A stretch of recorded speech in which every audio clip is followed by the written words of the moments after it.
Now, I am the kind of personality, I have never, had any issues around anxiety or depression or any of the things that lots of my friends and family have. I am not that person, and I never was.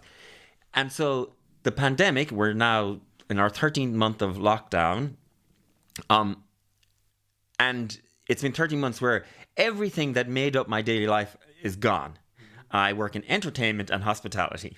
They're both gone. And so I have been sitting inside my apartment looking at the spire for 13 months. And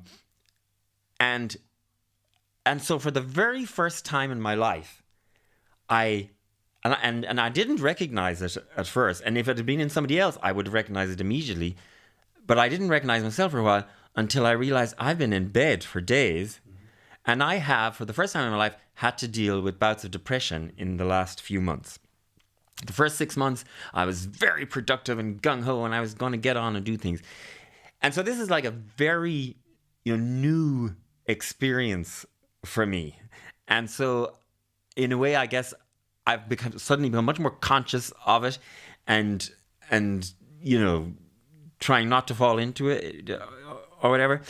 And of course, everybody has immediately said to me, or not everybody, but a number of people have said to me, maybe you should talk to somebody or whatever. But my reaction to that was, I have had bouts of depression, but to me, it's a perfectly natural response to this insane situation that I've been thrown into in the last 13 months. I don't feel like that it's a wrong reaction. It seems like, in a way, a good reaction, because at least I didn't go out and shoot up a post office or something. Like, who wouldn't? Yes. Have had these bad friends. So while I'm aware of it and all of that, I'm not beating myself up over it. As somebody who's all about mindfulness and all that, are you thinking, oh, she's insane, she needs to talk to somebody or am I right to say it's a totally natural reaction and for the moment I'm letting it happen? I could not agree with you more. Oh, thank God. And I have said this for the last 6 to 7 months. If you are going out to the back and screaming at birds and having these meltdowns and getting these moments of apathy and the apathy trap and finding yourself in bed eating crap good, you should be. It's a very rational response to a pandemic and to this absolute shit show that me and you find ourselves in terms of our industry. I look at my peers and colleagues who not just lost their financial well-being, but their sense of purpose. Yeah. All these things that are at the foundation and beating heart of how we feel about ourselves. I have all the coping mechanisms of the world. I've been in therapy for years. I'm immensely psychologically flexible. I have had really, really difficult times through this pandemic. I've had moments where I felt like vomiting.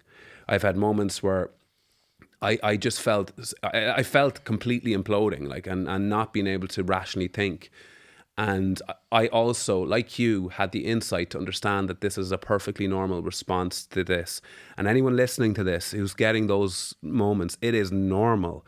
Your brain is only doing its job. This is as tough as it gets. I keep saying to people, this is like our World War II. The last time the whole world was brought to its knees was a war. And imagine Twitter existed during World War II, how much shitter it would have been. We have to deal with all this other stuff. And my good mate, Dr. Michael Keeney's neuroscientist, said we have an old brain for a new world. We're not built for this. And never mind the pandemic, strip all the other stuff back. The constant toxicity that we're exposed to, the anger, the frustration, which has only been made worse because of the pandemic. We're all human fucking beings. We feel it all. And we need to stop pretending that we're this kind of... And there's people who said to me, oh, well, I'm actually all right. Great. Brilliant. And I'm great. I'm delighted for you. But there's people who have lost their jobs, who have lost their sense of purpose, who have felt isolated and alone. I've been lucky enough to be with my parents and I've never connected with them more. And that's been the saving grace. But it still hasn't meant I haven't had these huge moments. And even I haven't had a panic attack in years. Like I used to experience them 2 or 3 a day. I was so good at them. I could have them and have a conversation with you while ripping the skin off my hand in my pocket. Yeah. But I've come close again. I've felt myself drifting back to that place where I was losing control.